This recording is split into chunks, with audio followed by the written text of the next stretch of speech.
to have the seat of AWOL, Dom Kwabenya MP, Ajasafo, declared vacant as early as next week.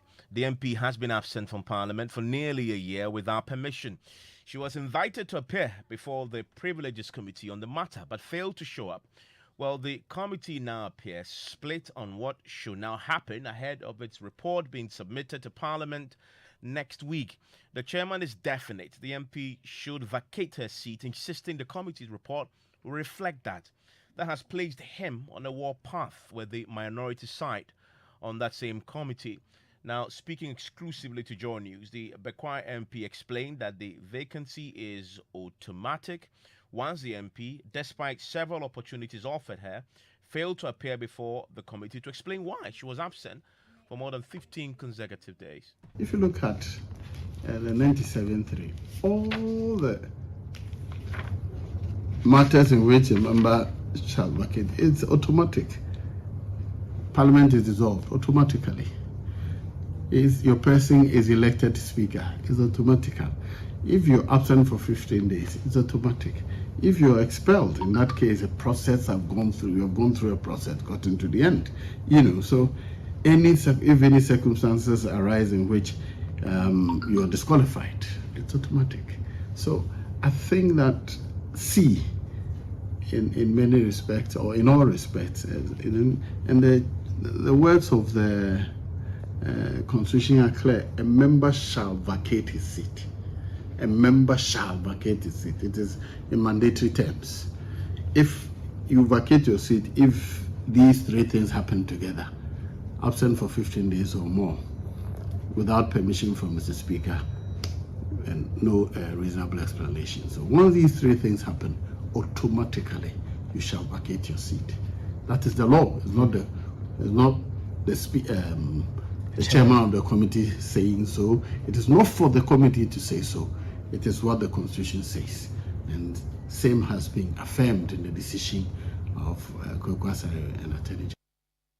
Well, the minority had fought off the chairman's position, insisting that since the Dom Kwabenya MP had not been heard, her seat could not be declared vacant. But Mr. Sowusu says it cannot be argued that the MP was not heard when they offered her all the opportunities available for her to appear and tell her side of the story. He explains that the MP now has all the responsibility to provide the evidence, either to contradict the eventual position of the committee, or indeed clear her name as far as the allegations against her and the possibility of vacating her seat is concerned. It is the responsibility, the onus is on the honorable member to offer an explanation. The words of the Constitution are clear. If you're absent for 15 sittings, you did not seek permission from Mr. Speaker to be absent, then you should vacate your seat unless you give an explanation to the Committee on Privileges to their satisfaction that the explanation is reasonable. So first is that the responsibility is on the honorable member who has been absent for 15 days without permission from Mr. Speaker. In the case of the three members of Parliament, the Speaker looked through the record and determined that these people have been absent for 15 days or more. And then they did not seek permission from me. So those two facts have been established before Mr. Speaker referred them to the committee. So the only thing left was for them to come and offer any explanation to the committee. Honorable Sarah Jasafo failed to appear or refused to appear, and he refused to use all the facilities available. We set up a Zoom meeting and we sent through the notices that if she chooses to speak to us by Zoom, this is the link. We used all the rules which the procedure which Parliament says we should use to reach her. We went beyond that procedure and advertised at places where we know she is active at, on social media, on Parliament handle, on social media. we published in the newspapers. So whatever effort Parliament ought to make to offer her the facility to explain herself if she has any explanation has been done. You can't force, even if you force a horse to the river, you can't force her to drink. It is her choice whether to discharge that responsibility placed on her to offer a reasonable explanation or not. If she chooses not to offer any explanation, the law should apply.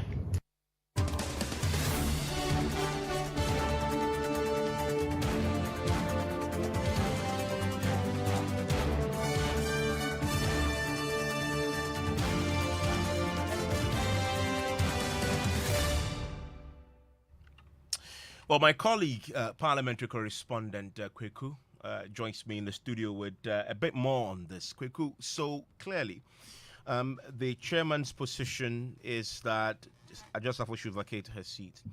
That must, however, reflect in the report of the committee. Is that report ready? So, as of this morning, the draft report of the committee was ready. Indeed, it was expected that it will be laid before the House before it went on break over the weekend. It did not, however, end up on the floor. But our sources have given us a copy of the report, which we've seen. And if you look at the recommendations of the committee, it talks about Honorable Kennedy Japan and Honorable Henry Kote and how their explanations to the committee have been found to be reasonable. And so by majority decision, the committee recommends a pardon for them. However, on the score of Sarah Adjosafo, MP for Dom Kwabinya, all the report says is that the MP failed to appear before the committee, despite the committee offering her endless possibilities of opportunities for her to appear before them and explain why she should not lose her seat. That is all the report says on Sarah Adjosafo. I see. So if that's what the report says, where from the position as we've just had expressed there? So who's going to take the action? There's no recommendation on what should happen to her. Indeed, if you listen to the MP for Bekwai, who is also the chairman of the committee, First Deputy Speaker Joe Sewusu, their committee report is expected to be final.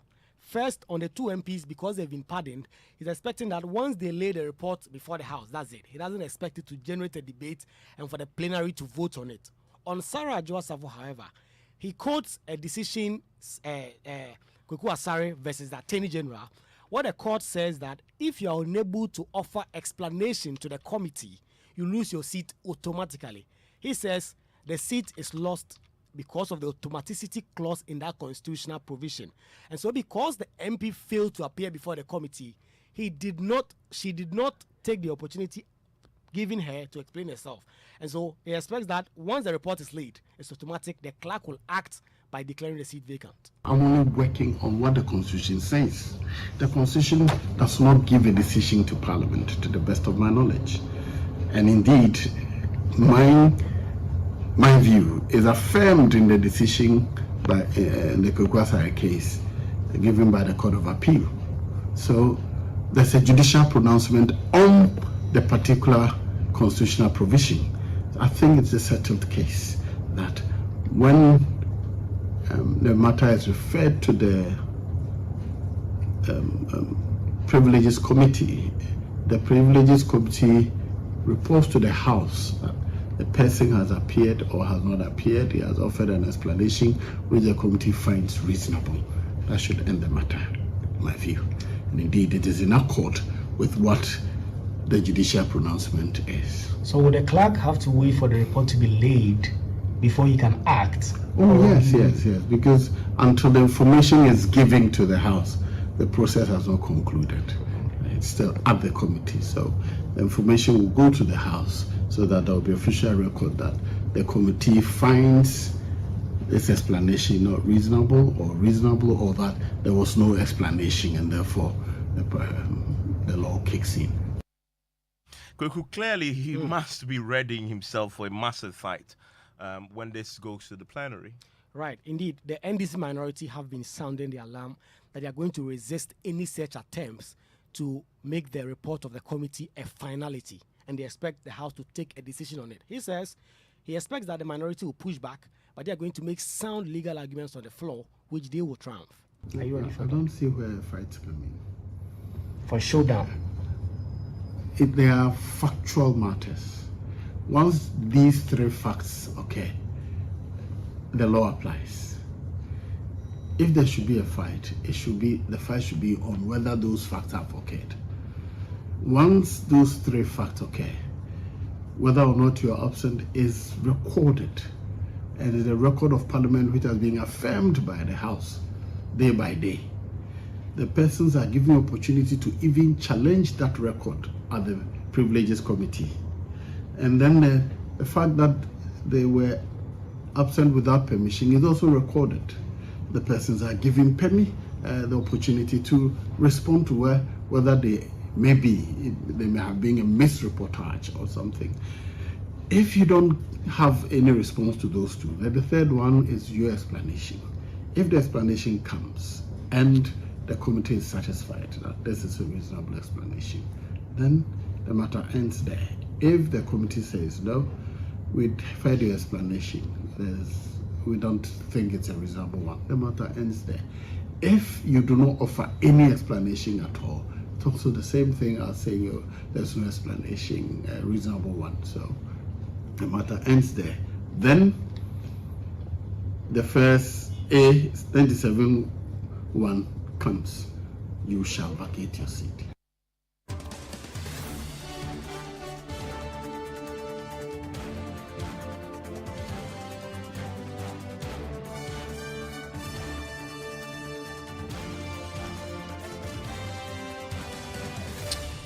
Let's speak to the ranking on the Privileges Committee now. Rickett Hagan. Mr. Hagan, thank you for your time here on Top Story. Yeah, hi. Thanks. Yeah. Do you agree? Do you agree with Joe Sousu that the job is done? Adjo Safo's seat is automatically declared vacant? Thanks very much, Evans, and good evening to your viewers. This is the first time I'm actually, I think this interview was done yesterday, I believe, and this is the first time that I've read about it, but this is the first time I'm actually hearing my chairman uttering those words. I'm not quite sure why my chairman is actually ahead of himself. He seems to be on some kind of a crusade. We were referred the job basically by Right Honorable Speaker, and in the Speaker's referrals to us, he did indicate that the Privileges Committee will, after hearing, provide arrive at some kind of a consideration and a report to the Speaker or to the plenary. So I don't know why the Honorable Joe Sewusu is trying to preempt what the Speaker may or may not do, or trying to basically tell the Speaker what the Speaker should be doing. I know he's the first Deputy Speaker, but he is not the Speaker. If he was expressing his own opinion on these legal matters, he is entitled to his opinion. But my chairman is not entitled to his own facts. And the facts are that the Constitution obviously is clear. And the 97(1)(c) that he referred to, together with our own Standing Order 16(1), clearly says that, yes, if a member of Parliament absent themselves from Parliament for 15 days in a sitting, they will have to forfeit their seat. But the same Constitution also provides that that person must be given a hearing, a fair hearing, before that exercise will take place. And it is for that reason that these matters were referred to us by Right Honorable Speaker.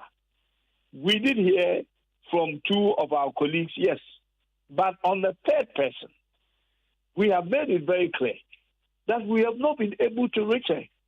It was not a case of reaching Honorable Adjo Safo and she coming back to say to us that she's not going to appear, or she will appear and did not appear. We have just simply not been able to make contact with her. With all the available venues of trying to reach her. So as we stand at the moment, we don't know Honorable Adjo. We know that she's in the States because I believe she spoke to your station a few weeks ago or a couple of weeks ago, and that is when we got the indication that she's in the U.S. So everything that is within the law, we have tried that to be able to reach her, including all the addresses that we have here, of her abode and all other addresses. So our recommendation to Parliament or to Mr. Speaker is that we have failed to reach Honorable Adwoa Safo. So it is for the Speaker to either put it to the plenary for voting or whatever decision that the Speaker, we cannot preempt that decision. And in the report, nothing of what Mr. Chairman is saying is actually in the report. So I'm not sure where he's getting his information for. I pray and hope that is the same report that he and I are looking at, which I have in front of me. Yeah, and I did hear that your colleague was saying that he's been able to chance on the report. Good luck to him. If it's the same report he's looking at, it doesn't say anywhere that we as a committee have made a recommendation or have decided to the Speaker that Honorable Adwoa Safo, yes, the law is clear, but then certain processes need to happen. Who, as he did mention, absent for 15 days with no permission and haven't offered a reasonable or not a reasonable explanation. The third one did not happen. As we speak, we don't know for whatever reason that Honorable Adwoa Safo did not appear. We don't even know his whereabouts as we speak, apart from the only sighting is appearing on a Zoom kind of an interview with you. Yeah, but there have been issues of TikTok and all that. Exactly. Nobody knows what to ask those you, TikToks were even done. You referenced that interview with us, but I need to ask you, have you wondered why she was on a Zoom interview with us, but you tried to get her and he didn't get her? Well, what we did was that after hearing that she had come on an interview with you, we did contact, because we came to you actually, yes, to ask for the contact through which you were able to speak with her. Yes. And you provided us that contact, yes, of a PA.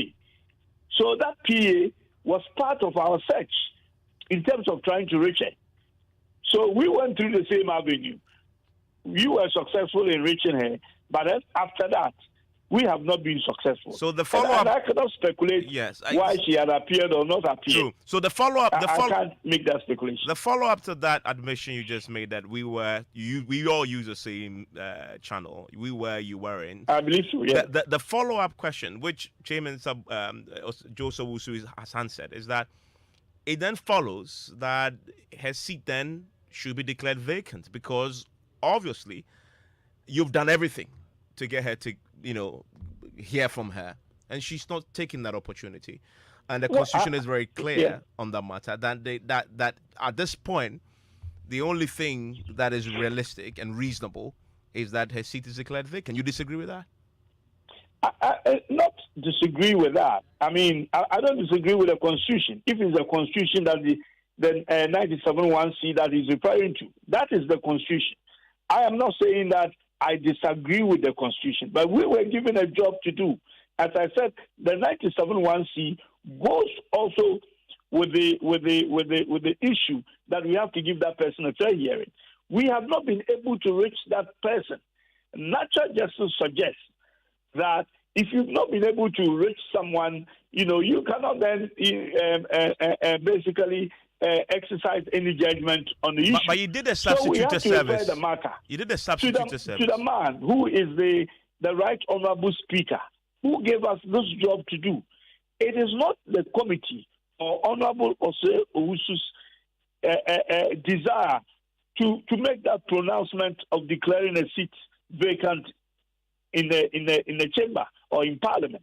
The only person who can declare a seat vacant in Parliament is Right Honorable Speaker. Our job was to recommend to the House and not to come out with a conclusion that this person is out of Parliament. That is not the job we were given to do. We were to recommend. So now it is up to Mr. Speaker and to preempt Mr. Speaker's work when we have not even submitted the report. The report that is in front of me is a draft report, which I have discussed with him. And I believe it's the same report that we are looking at. And my understanding was that some of the things he was talking about were actually here in the report, and they are not. So in fact, I'm not sure if he's speaking to a different report, the report from the one I'm looking at. The report we also read actually said what you've just highlighted. Yeah, which is that, so did you ask him, or now that you have the report, maybe you should go and ask him no, but why he's talking about certain things that are not in the report? To be fair, I mean, as I said, he's entitled to his opinion, but he's not entitled to his facts. So, and he is not the speaker. So he's the first deputy speaker. He cannot make decisions for the speaker or for the plenary. So your point is, even if Adjoa Safo should vacate a seat, that decision should be left for the speaker to take. It does not rest in our bosom. That's not our job. Okay. Our job is about consideration. But the question, when we finish, make a decision whether the person should stay or not or go. That one is in the Constitution. Yes, but the question. But we are following the process. True, but the question remains that even if your position is that submit the report and let the speaker decide, does the speaker have that authority to decide whether or not her seat, based on your report, especially when you didn't recommend explicitly that she should vacate her seat, can the speaker come to that determination by himself? Of course. The speaker has the discretion to do that. Ours is, we were not able to reach the person to even have that reasonability or not discussion with that person. Then the speaker, at his discretion, and he's the only one with that power, he may choose to consult the plenary on this for a vote or whatever. But he also has the right to go straight to the Constitution and say that, okay, I am satisfied with the job you have done. You've not been able to, reach Honorable Adjoa Safo. And for that matter, this or that should kick in. But that is not what we were asked to do. Just for clarity, you are not opposed, if that indeed is the Speaker's ultimate decision, that she should vacate her seat. You're not opposed to that? I don't understand what's going on. Okay, just for clarity, you are not opposed, are you, if indeed is the ultimate decision of the Speaker that she should vacate her seat? You're not opposed to that, are you? I cannot oppose the Speaker's decision. Okay. Mine is to make a recommendation to the Speaker, and the Speaker chooses what the Speaker wants to do. And if the Speaker makes a decision, whichever way, that is the decision we will have to live with, or the honorable member will have to live with. If there are options available to her, and she will make herself available and try and use those options, that is up to her. That is not my job. My job is not to try and kick any member of the House out of the House. We are working with rules. We have to be fair, but we also have to be fair. When is this and report? direct things where they should go, and not make our own pronouncement. When is this report going to the Speaker? Well, I believe that next week, because he and I are reviewing the report at the moment. We just spoke this evening when he said he has submitted some his few comments to the clerk, and I said I'm also going to do same, because I got the report last night. I believe that's the same time we got it, unless he got it earlier. So I'm looking through it, and then to make sure that whatever is in here is exactly what was discussed. If I have any amendment or any correction, I will suggest that to the clerk, and those amendments, when corrected, will then be sent to the Speaker, which I believe will be sometime next week. Is it fair to expect a decision on Adjoa Safo next week too? I cannot preempt that. Okay. But we have come to the end of our job. So it is the Speaker to decide from this point onwards. So it is not my job, neither do I have the right to decide on what the Speaker is going to do next. That is that. Okay. Thank you very much, Kweku Rickethagen. He is the ranking on the Privileges Committee. Adjoa Safo is the serving MP for Dom Kwabenya, and he's there. She's there on the ticket of the New Patriotic Party. So where does the party stand now that we know what we know from the Privileges Committee? Theophilus Ansalabi is the MPP Dom Kwabenya secretary. and joins us on the telephone line right now. Mr. Labi, thank you for your time here on Top Story. Thank you very much. You're welcome. So now we know the outcome of the Privileges Committee's report. If you take the position of the ranking, the Speaker will have to make a decision finally, either to say the seat is vacant or have Parliament vote on it or something else. What would you prefer now that decision is finally going to be taken and we will know this by next week? To start with, actually, my position on this very issue has been always straightforward and simple. What I said is that before you put yourself up to take up any responsibility, you know the repercussions of your action. Actually, so before you become a member of parliament, you know the do's and the don'ts. And if you don't do what is required of you, what happens? Basically, we all know that our MP has been absent from parliament. She's been referred to the Privileges Committee. If the report is within the confines of the law, then we have nothing to say than to deal with it as it is. Actually, we don't need to pamper the matter at all, basically. And I think Honorable Ajosaf has not been fair to her constituent, and she has not been fair to herself as well. So, from my own perspective, I think she's not prepared to continue to serve the people with the trust and confidence we have reposed in her. So, if they have to declare the seat vacant, so be it. So we get a serious person who will take the people for serious, because politics is a serious game, it's a serious business, basically. So she should take us for serious. And that is it. So as far as I'm concerned, if they have to declare the seat vacant, so be it. And I am assuring the people that Domeko Avenya has been a stronghold of an MPP, and it will continue to be so. So we wouldn't let one person's behavior bring the party down in the constituency. And what is happening now with Honorable Ajosafo is bringing the image and the integrity of the party down. And that shouldn't be the story. And so you have no qualms at all if the decision is that she should vacate the seat. You are ready for Not at all. Because what it is that she's not the first MP of the constituency. We have had candidates who have held onto the seat for a number of terms before she came in. And if you're not going to act or do things to the expectation of the people, so that when you are away, we continue with the seat and you do this thing, and anytime the constituency's name come into the news, it's for the bad reasons, and it's all about Ajosafo and all that. It is not pleasing. It is not pleasing at all.